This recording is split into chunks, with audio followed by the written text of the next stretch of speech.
into social media, and lately there have been a lot of online beefs. Michael Eric Dyson, Georgetown professor and author, is here to break down the science of people beefing online. Welcome to the show, Professor. Thank you. What's up? How you doing? You know what? I thought y'all were gonna bring me out for the Ice Cube segment, man. That's you know what's what I'm up. saying? So I could spit some of those lyrics. So what is the first beef you want to talk about today? Well, I think the Taylor Swift versus Nicki Minaj beef has been quite interesting. Y'all know about that? Right? I don't know nothing about that. Tell me about that. Break it down. Well, so Nicki Minaj is on Twitter, and she basically says if you were a certain kind of artist with a slimmer kind of non-svelte and voluptuous body, you're going to get nominated for awards. And so naturally enough, Taylor Swift thinks, oh, you signifying on me. So she comes back at Nicki Minaj, and Nicki Minaj is like, what? I don't even know what you're talking about. I'm not even referring to you. You know, Taylor Swift says, I've always supported you and done things to help you. She says, it's not the point about you. And then she had to school her. She says, okay, I'm sorry, I thought you were talking about me. And she says, no, I'm talking about black women or women of color or people like this lovely, voluptuous, intelligent woman sitting next to you with curves. That curvaceousness is not always rewarded in the same way, and we know that's usually associated with Latina or African-American bodies. And what Nicki Minaj was saying, if you're going to be a real feminist, Taylor Swift, you can't just be a feminist for your crew and your girls. You've got to understand how, even as a feminist, some women's bodies are placed over others. Some people are rewarded more than others. That's why you remember when Kanye West went up on the stage and snatched the microphone, and I love Taylor Swift. He wasn't trying to beef with Taylor Swift individually. He was saying black artists haven't gotten their due. I bet you Little Richard was at home going, give me my Grammy. Somebody need to represent. I'm glad he said that. I bet you Chuck Berry was at home going, hey, where was Kanye when I needed him when they were giving my awards to Elvis Presley? You see why That's we a need long Michael history. Eric Dyson? Because when he breaks it down, I mean, it makes sense. So really, Nicki had a point, and Taylor got butthurt and shouldn't have, because it wasn't directed at her. That's Give me right. another one. Well, think about Donald Trump versus the world. Oh, let's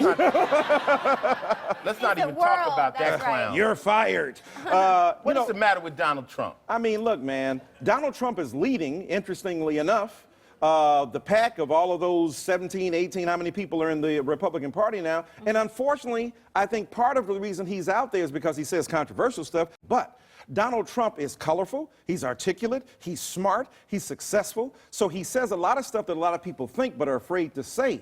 So then Donald Trump is beefing with everybody else, and you know, Donald Trump doesn't care. I'm a billionaire, you say something against me, I'm smacking you rhetorically. So what's the beef between Trump and the Modern Family writer Danny Zuker? Well, I think Danny Zuker represents a whole bunch of us who are just fed up with the kind of narrow, negative, racist, bigoted stuff that Donald Trump is saying, beating up on Mexicans, calling an entire group of people rapists. Here he is. Look, he's even beating up on his own. He's talking about John McCain as not being a hero. And then when people point out, look, he was a prisoner of war. Yeah, but I like people who didn't get caught. So that kind of negativity, that kind of, you know, unintelligent reflection. He dodged the draft 4 times. I mean, you're going to dodge the draft, and then you're talking about a man who was an American hero who went to war and then was a prisoner of war and then suffered the effects of that in his body. Regardless of what you think about his politics, as a human being and an American citizen, he gave his life in defense of this country in ways that Donald Trump never did on the front line. Whoa!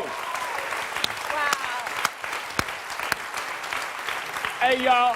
Beware of black people that can talk good, all right? Beware. Donald Trump is so petty that he'll come after me, even me, just little old me talking crazy. You might see him attack me. That's how stupid he is. Well, he is stupid, but first of all, it ain't little old you. You one of the greatest legendary figures within That's hip-hop right, and man. entertainment ever, bro. I mean, that's number one. All right? That's number one. But you made an important point. Donald Trump is so narrow. You know, they used to say great people talk about ideas, petty people talk about people. Wow. I just sat back and I couldn't even talk. I was just letting I mean, when the doc starts talking, man, you just got to sit back. Like we say, church. Right, Church. man. So what's going on with you other than this beef stuff? What's happening with you right now? Well, man, you know, I'm just finishing a book on our great president, Barack Obama, called The Black Presidency, right? And you know, I'm a political analyst for MSNBC, so some of the stuff you're talking about, this is the kind of stuff I talk about on TV as well. and I'm a hip hop head, so I listen to a lot of music. And you know, Ice Cube was right, man. You are a pioneer, bruh. I got a question. Before we go. Who are you voting for? Who am I voting for? Yeah, who are you? I'm just curious. You mean for the upcoming election? Yeah, for president. Well, I guess I'm not supposed to say, but she. I don't know. And you know what? I want to thank Michael Eric Dyson. You can check him out on the Michael Eric Dyson podcast. We'll be right back with the Daily Game.